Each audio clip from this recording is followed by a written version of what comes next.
Rebel State Sovereign here, and today I'm going to try to live stream from this app I've never used. It's the actual YouTube app, so wish me luck.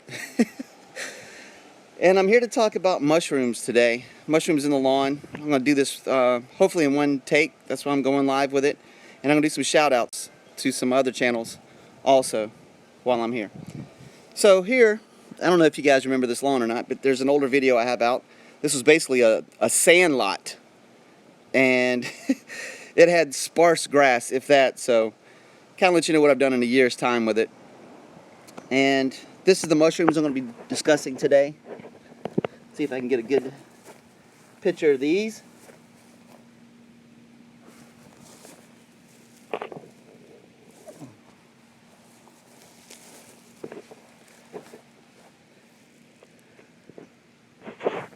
Hopefully you got that good. I don't know. There's a little mushroom. And there's some more mushrooms. So, most people would freak out and be like, oh, I need to do something about the mushrooms in the lawn. Don't freak out. Leave it alone. Don't mess with the mushrooms. They're doing an actual service for your lawn. They're not hurting your lawn. See if I can find a weed now. If you remember, I see some weeds, but I don't want to use those for examples. There's only a couple. This lawn was a sand lot. It was also weed infested. Most people would freak out and, aha, there's the one I want to use. So, most people would freak out and be like, oh man, I gotta get rid of the mushrooms, I gotta get rid of certain weeds in the yard. Certain things are beneficial. Like I said, mushrooms are not harmful to your lawn grass. Now, if you have small children or you have pets, remove them if you have to. Now, personally, I'm going to leave these in the lawn because they're doing a service. If you get a circle of mushrooms, then you need to be worried. You most likely have, it's called fairy rings. I know it sounds mystical, it sounds fun, and they look cool. But what happens is if you were to throw a rock into a pond of water, you'd have circles that go to the outside of that pond. And with that, kind of works the same way with the fairy rings. You'll see a circle of mushrooms on the outside. What happens is, in the center, there's decaying matter, or organic matter that's being broken down by the fungi that's under the ground. Now, the actual mushroom that you see above ground, this guy, that guy is basically the fruit. Speaking of fruit, this is an apple tree. And you can see where the blossoms are on the apple tree. Let's see if I can get that close enough for you to see it. There you go.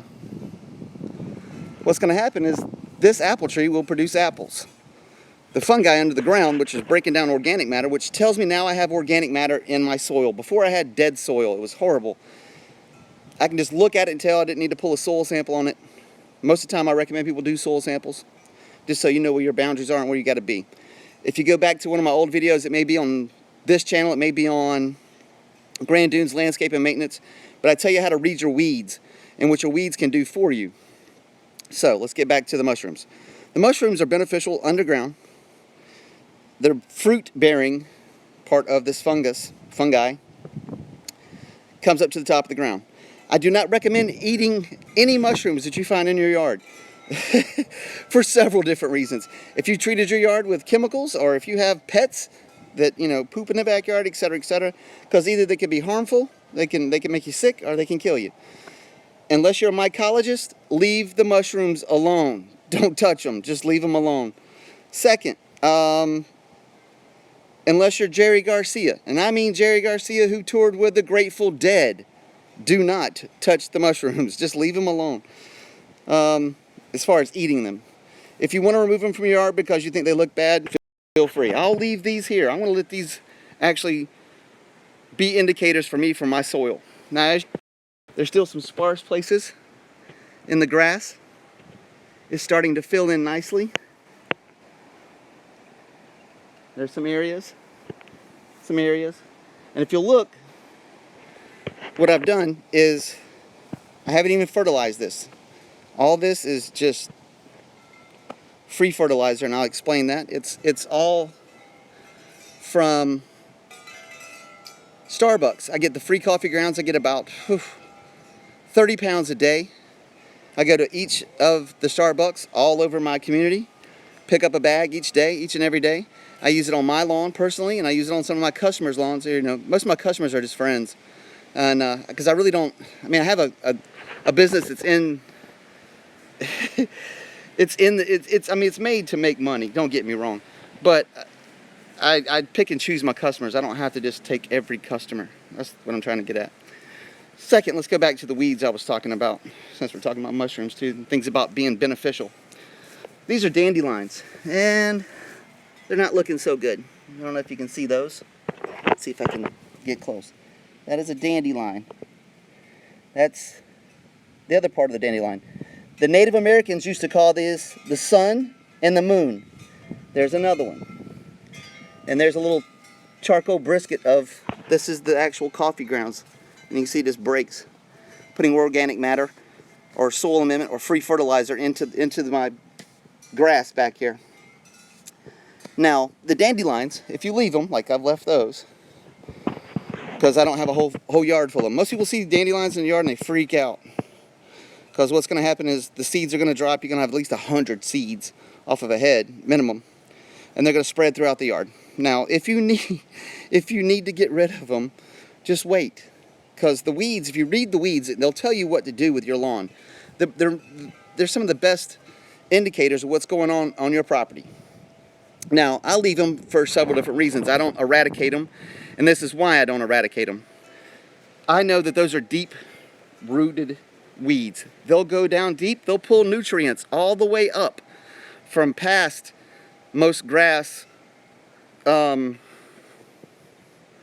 the word I'm looking for? Roots. There we go. And what happens when they bring those nutrients up is they'll bring it up to the top of the soil and they'll die. And then what's that do? That just basically is more free fertilizer for my soil, and it helps amend my soil. That's why I don't recommend, unless you've just overwhelmed, you're in an HOA neighborhood and you have to take care of them. But use them as an indication of what's going on with your lawn. And plus, once those die, they'll leave a hole where the taproot is, all the way down. That'll aerate the soil.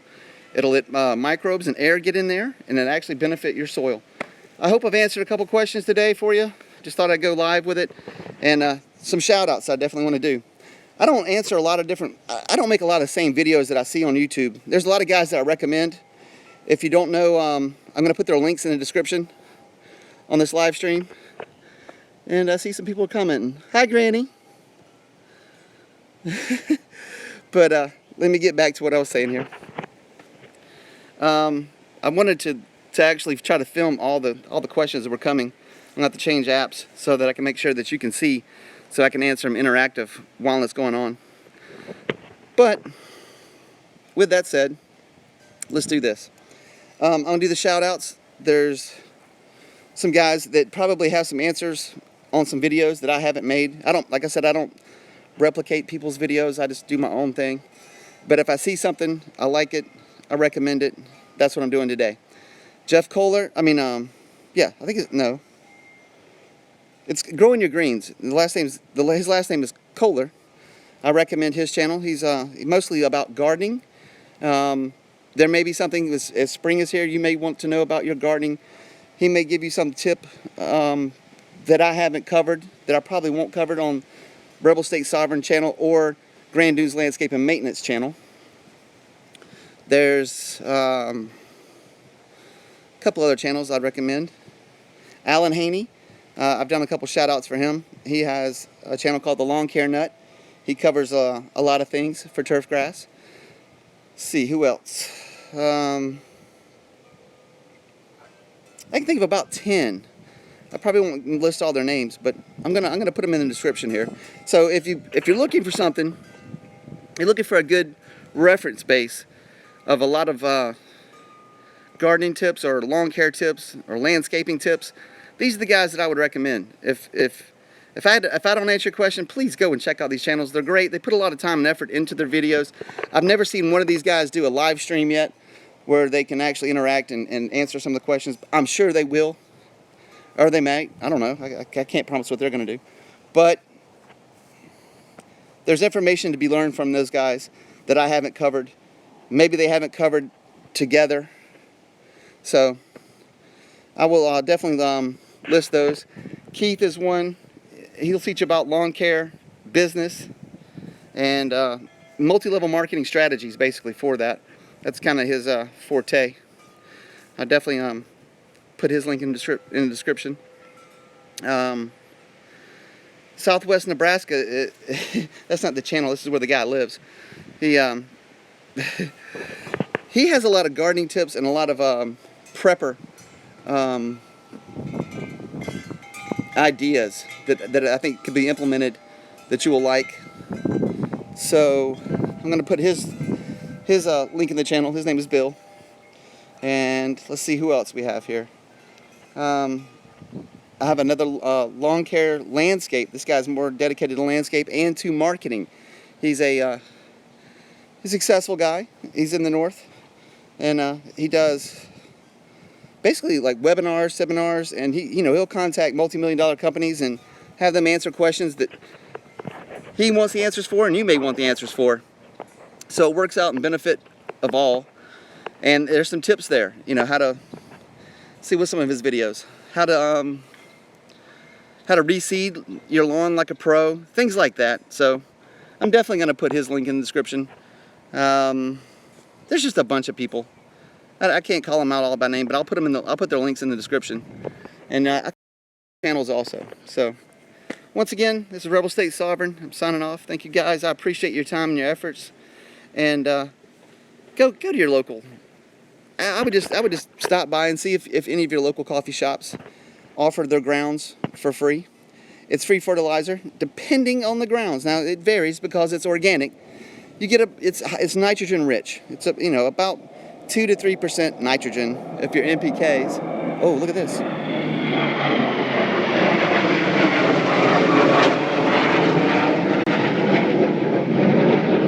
Fighter jets.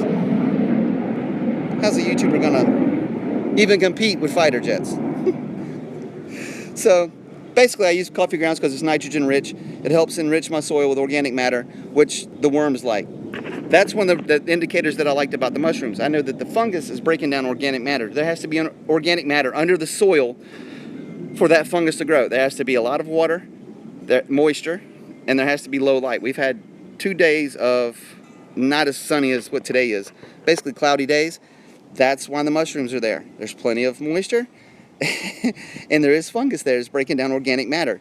Now I know that I can come. I'm going to go buy some worms. A lot of people don't buy worms. I've been working on this yard less than a year roughly, but I put enough organic matter on the top, kind of top dress the soil with some compost, but mostly Starbucks used coffee grounds for worms, to attract worms, because worms will aerate the soil and they will do a lot of things. And when they actually poop, the worm castings will actually fertilize the lawn. When you come back, I don't know, next year and see this lawn, you're going to be like, that's not the same lawn, and I can't believe the guy did so little and got such great results. And I don't use synthetics. I don't use any synthetic fertilizers. Not on this lawn. I don't use any chemicals on this lawn. I basically use the weeds as indicators of what I need to do for nutrients, micronutrients, and micronutrients. Macro or micro, I give it what it needs, and it works. If you balance the nutrients, the pH level will balance itself. From there, if you look and see, I have a lot of different grasses that are growing on this lawn. Sometimes I just get extra seeds, from a job, and I'll throw them out here. Because like I said, this was a sand lot. And it was dead soil. There was nothing hardly growing here. There was a couple patches of grass, and it's not what's here now. It wasn't green. It was just sand. And I was okay letting the weeds grow at the time because it keeps erosion down. It does a lot of different things. Plus, like I said, it brings nutrients up. It feeds, see, I have all these fruit trees. By letting those dandelions grow, the flowers will actually attract beneficial insects, especially bees, which will pollinate my apple trees. And you can see I got some coffee grounds I got to mix up. They're down below. See if you can see that. They're down below. I just stuck them there for now. I haven't had a chance to move them. But my little apple tree's not doing too bad. This one I grew from seed. I need to fertilize him with some coffee grounds. And this apple tree. But that's what I do. So I hope you guys enjoyed. Hope I answered some questions. I hope I helped you today. So if you have mushrooms in your yard, like those, just leave them. And unless you got children or small pets, leave them. If they're at the height with your mower hits them, let that be. Because they underneath the caps, they will have spores, which will cause other areas to actually be infected, which is not a bad thing. Don't freak out unless you have circles. Now let's get back to fairy rings. If you have fairy rings, which is a circle of mushrooms, and the inside may be green from all the nitrogen that's being decomposed down below the soil and brought up, feeding the roots of the grass. It may be green. If it's brown, I recommend aerating it. And it's just, if it's a small circle, I mean, these things can get several feet wide. Let's say it's 2 foot wide, just for the sake of argument at this moment. Just aerate the soil in the center, just to be sure that the mycelia that's underground for that fungus, that fungi, is not making a web and making it hydrophobic so that the water can't penetrate. It may starve the roots of the grass if that should occur. If it does, like I said, aerate that section really well, and that should take care of it. And make sure you water it well. If you have any questions, please just leave them down in the comments. Thank you so much. Rebel State Sovereign. Take care. Now if I can figure out how to cut this app off. Uh-oh. I have no idea.